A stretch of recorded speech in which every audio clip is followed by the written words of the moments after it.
Hello everyone, a very good morning to all of you. कैसे हो आप सब? आई होप सब अच्छे होंगे, सब अच्छे से प्रिपेयर कर रहे होंगे। ये अपनी 12th क्लास की एलपीपी की लीनियर प्रोग्रामिंग की क्लास चल रही है।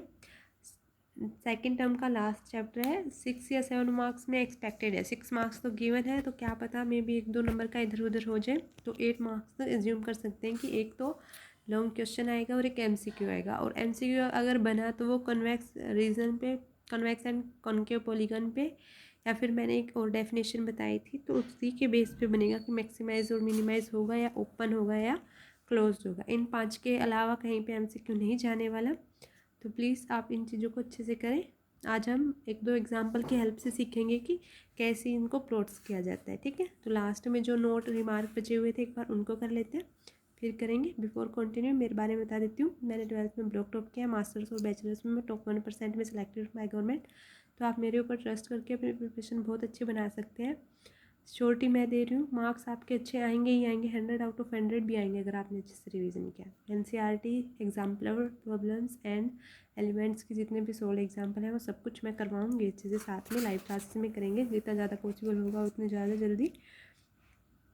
तो आज अपनी लास्ट क्लास बेसिक की कंप्लीट कर लेते हैं, फिर मिलते हैं आप लाइव क्लास में।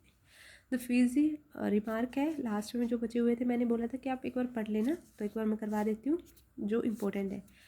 Feasible region of LPP is always a convex region. Convex region क्या होता है कि जो भी एक लाइन सेगमेंट होगी ड्रॉ की जाएगी, तो वो रीजन के अंदर एंटायरली लाई करनी चाहिए, मतलब 180 का एंगल अंदर ही बनना चाहिए, बाहर नहीं बनना चाहिए। ठीक है, तो उसे हम बोलते हैं कन्वेक्स रीजन। कन्वेक्स पॉलीगन क्या होते हैं, पॉलीगन क्या होते हैं, कनकेव पॉलीगन क्या होते हैं, मैंने लास्ट क्लास में अच्छे से बताया था। तो प्लीज़ वो वाली क्लास देखने के बाद इसको देखें, ताकि आपका कंसेप्ट अच्छे से बिल्डअप हो, है ना। जैसे ऐसे बकवास करने का कोई बेनिफिट नहीं है कि इस क्लास में ही आपका सिलेबस कवर हो जाएगा, या इसमें से ही अकेले में से 7 नंबर आ जाएंगे, या इसी में से 8 मार्क्स का आपका कवर हो जाएगा। देखो भाई, झूठ पे से बोली नहीं जाएगी। सीधी सी बात यही है कि अगर आप पढ़ोगे, कंटिन्यू में पढ़ोगे, डाउट होंगे, पूछोगे, मार्क्स कहीं नहीं जाने वाले। अच्छी बात यह है कि आपको बताया जा रहा है कि this one is important for your exam and for your higher purposes, कि हायर एजुकेशन में पूछा जाएगा, इंटरव्यू में पूछा जाएगा। अगर हमें ऐसी गाइडलाइन मिलती तो क्या पता हम कहाँ होते।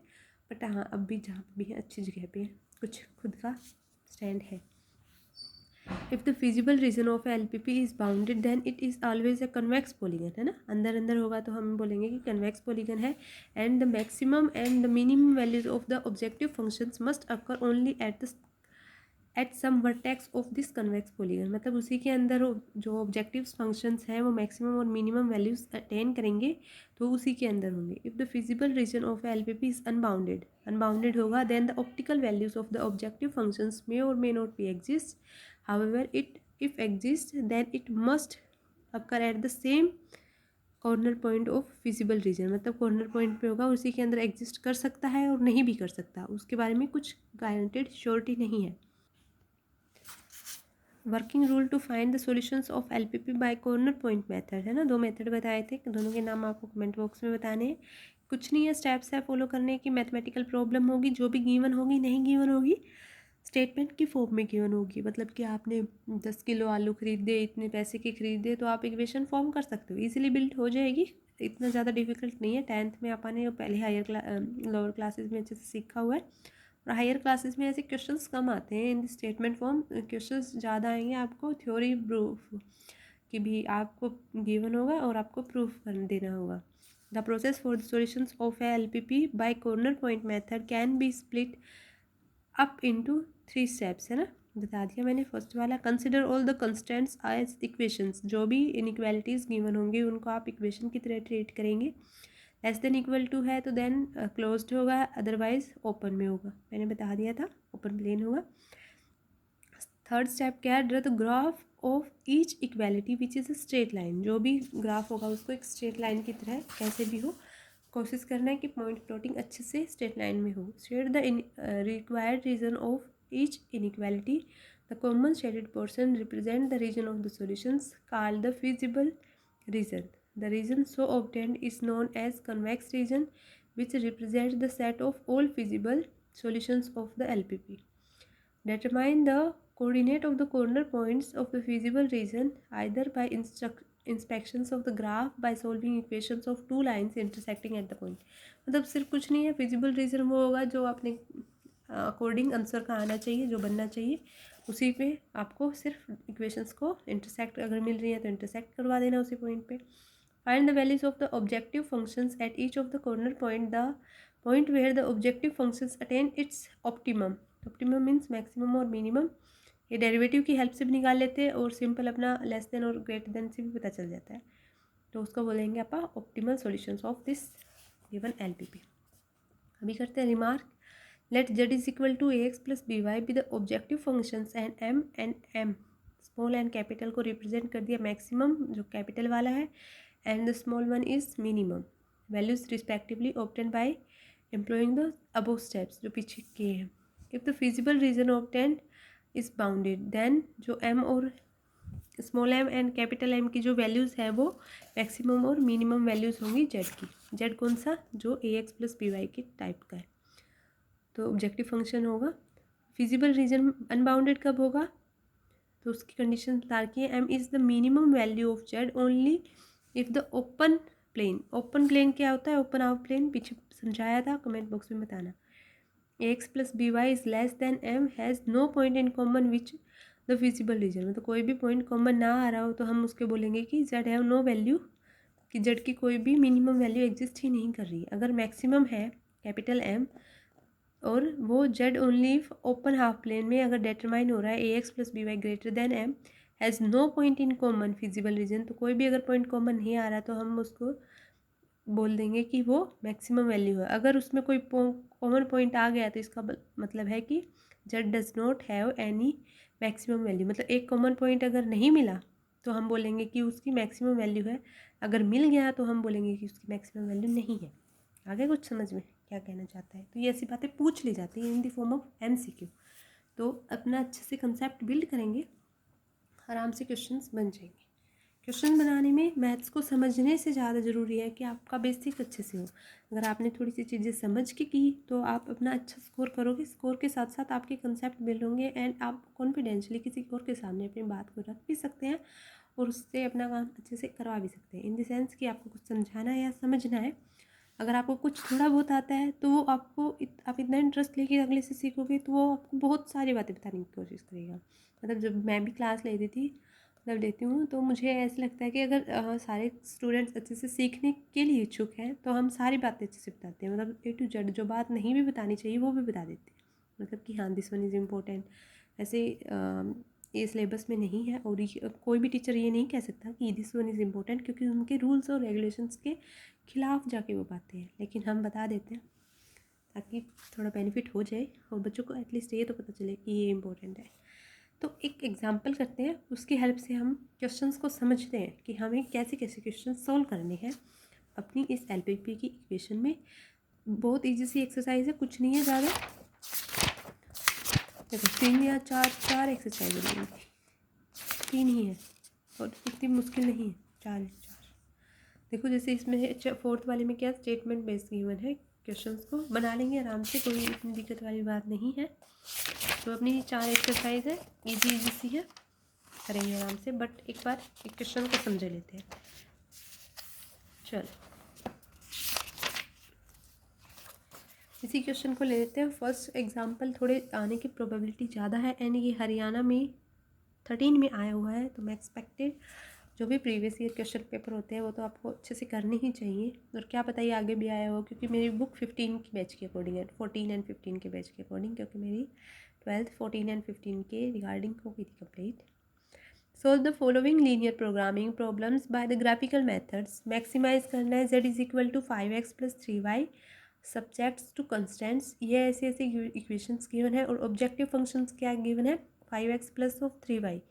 तो एक इक्वेशन है अपने पास ये वाली, एक ये वाली, एक ये 4 कंडीशंस गिवन है। तो उनके हिसाब से आप पॉइंट प्लॉटिंग करते हैं। कैसे बनाएंगे, 3x plus of 5y is equal to 15। पहले उनको इक्वेशन को इक्वल कंसिडर करेंगे, इक्वल कंसिडर करने के बाद पॉइंट पुट करेंगे। x की वैल्यू 0 पुट की तो y की वैल्यू आ गई अपने पास 3, y की वैल्यू 0 पुट की तो x की वैल्यू आ गई अपने पास 5। तो ऐसे ही पॉइंट प्लॉटिंग हो जाएगी। ऐसे ही सेकंड इक्वेशन है, ऐसे पॉइंट प्लॉटिंग करने के बाद ये वाली इक्वेशन 0 3 एंड 3 5 0 है ना।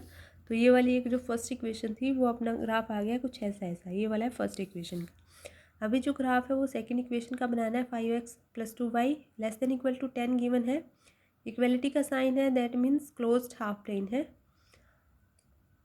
अभी इसको इक्वल कंसिडर करते हैं। 5x + 2y = 10। तो x की वैल्यू अगर 0 पुट करेंगे तो y की वैल्यू 5 आ जाएगी, y की वैल्यू अगर 0 पुट करेंगे तो x की वैल्यू 2 आ जाएगी। Then the second equation is 0 5 and 2 0। तो ये अपने पास सेकेंड इक्वेशन आ गई। थर्ड वन कंडीशन थी क्या थी, x > 0 and y > 0। x greater than 0 means first quadrant, y greater than 0 means first quadrant. So the first quadrant is containing the maximum shaded portion. अब bounded होगा unbounded होगा वो बाद में देखते हैं, पहले सारे के सारे प्लॉट पुट कर लिए।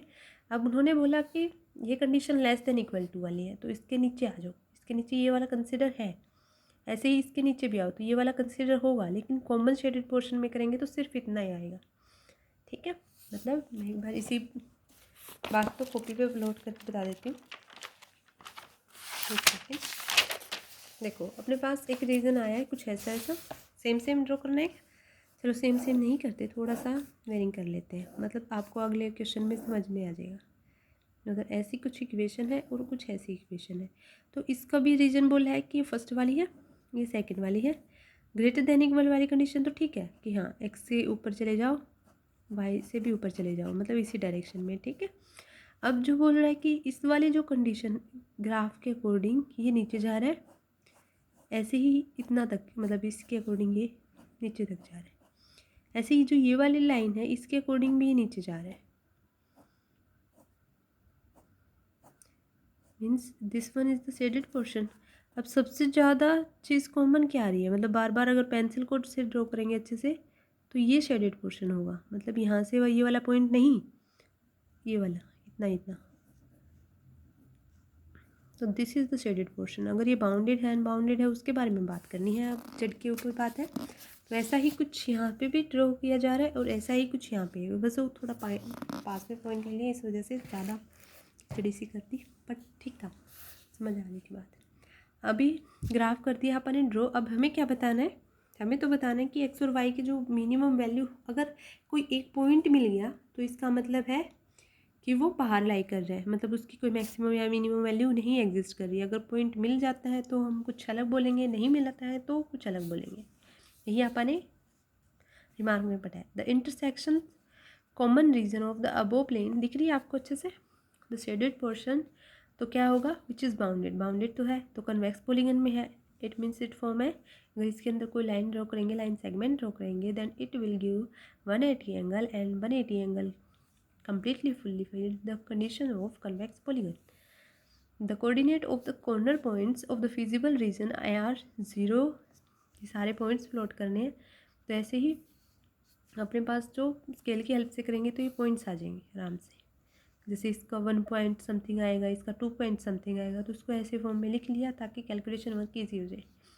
These point have been obtain by solving equations को, जो 4 इक्वेशन थी उनके अकॉर्डिंग अपने पास 4 कंडीशंस आ गई, 4 पॉइंट्स मिल गए। तो एक्स और Y coordinate, then Z = 5x + 3y। अब अगर हम 0 0 पे पुट करेंगे तो वैल्यू 0 आ जाएगी। अगर a 2 0 पे पुट करेंगे, जो पॉइंट यहाँ से निकले हैं वहीं पे, तो 10 वैल्यू आ रही है। b पे कुछ किया तो ऐसी वैल्यू आ गई, और c पे पॉइंट प्लॉट किया तो कुछ ऐसी वैल्यू आ गई। तो जेड मैक्सिमम वैल्यू कहाँ ले रहा है, जहाँ पे भी इसमें मैक्सिमम, सबसे ज़्यादा मैक्सिमम क्या है, 235/19, मतलब ये देखो ये 10 है ये 9 है, इन दोनों में से 10 बड़ा है। ठीक है, अब इस पे आ जाते हैं, 19 से कम 19 बचिए कितने, 4, 19 दूनी 38, मतलब 12 पे गया, 12 पॉइंट समथिंग ये गया 12 पे। 19 1 × 19, 4 यहाँ से बच गया, 4 बचने के बाद रिमाइंडर 445 हो गया, तो 2 पे जाएगा 38 पे, देन अपने पास 7 फिर भी बच जाएगा, और 7 पे फिर 4 पे फिर से चला जाएगा। देन अपने पास आ गया 12.4 विच इज़ मैक्सिमम, देन 10 से तो बड़ा ही है, विच इज़ ग्रेटर देन 10, 9 से ऑलरेडी 10 बड़ा है तो आप उसके बारे में सोचेंगे ही नहीं। और उसकी मिनिमम वैल्यू क्या होगी, मिनिमम वैल्यू है 0 पे, तो हमें एक मैक्सिमम वैल्यू मिल गई 235। तो एक्स की वैल्यू क्या आ गई, 20/19 means 1 point something, and y = 45/19 which is 2 point something is the optimal solutions of the given LPP and the optimum value is, जो इसकी मैक्सिमम वैल्यू होती है उसी को हम उसकी ऑप्टिमम मैक्सिमम वैल्यू बोलते हैं। तो ये अपना क्वेश्चन बन गया। आई होप सबको अच्छे से समझ में आ गया होगा। मैंने हर एक कंसेप्ट को बेसिक में कहीं पे भी कोई कमी नहीं छोड़ी है। फिर भी अगर आपको लगता है कि यहाँ पे कुछ कमी रह गई है तो आप प्लीज़ कमेंट बॉक्स में ज़रूर बताएं। थोड़ी मेरी हेल्प करें तो थोड़ी सी मैं आपकी हेल्प कर देती हूँ, बल्कि आपकी हेल्प बहुत ज़्यादा हो रही है इन द सेंस कि आपका सिलेबस कवर हो रहा है अच्छे से टाइम पे। तो मिलते हैं नेक्स्ट क्लास में। Thank you so much for your precious time giving me and your study which is very helpful for your future and for our new generation. हम जब कुछ नया सीखते हैं तभी तो हम किसी को नया सिखा पाएंगे। तो अच्छी बात है आपके लिए भी और मेरे लिए भी। प्लीज़ लाइक शेयर कमेंट कर दिया करो। सब्सक्राइब तो कर ही रखा होगा आपने, फिर भी किसी ने नहीं किया नया है तो सब्सक्राइब करो। स्कोर की श्योरिटी मैं ले रही हूँ। रिवीजन अगर आप अच्छे से करोगे, अच्छे से साथ साथ में पढ़ भी लोगे ना, तो बहुत अच्छा स्कोर आएगा। डरने की कोई बात ही नहीं है। बस आप अपने ऊपर कॉन्फिडेंस रखो कि मुझे इतना करना है तो मैं करके ही रहूँगा। ये मेरा डेली का शेड्यूल है तो मुझे ये फुलफ़िल करना ही है। अगर डेली के टारगेट फिक्स है, इसका मतलब आपका आगे का रिजल्ट फिक्स है। बहुत अच्छा स्कोर आएगा। जब मैंने मेरा 12th में प्रिपेयर किया था तो मुझे मतलब हमेशा आइडिया रहता था कि मेरे 94 की रेंज में मार्क्स आएंगे, 95 की रेंज में आएंगे। तो इतना पता चल जाता है जब हम खुद प्रिपेयर करते हैं। जब दूसरों के भरोसे रहते हैं या फिर ये सोचते हैं कि एग्ज़ाम हॉल में देखेंगे क्या होगा, then I can't say anything on this topic, क्योंकि वो बहुत गलत बात हो जाएगी। हाँ, बट खुद के ऊपर बिलीव रखोगे तो बहुत अच्छा स्कोर आएगा और आप अपनी मेहनत से आगे जाओगे तो इससे अच्छी बात क्या हो सकती है। मिलते हैं नेक्स्ट क्लास में। Please like share and subscribe our channel. Okay, bye.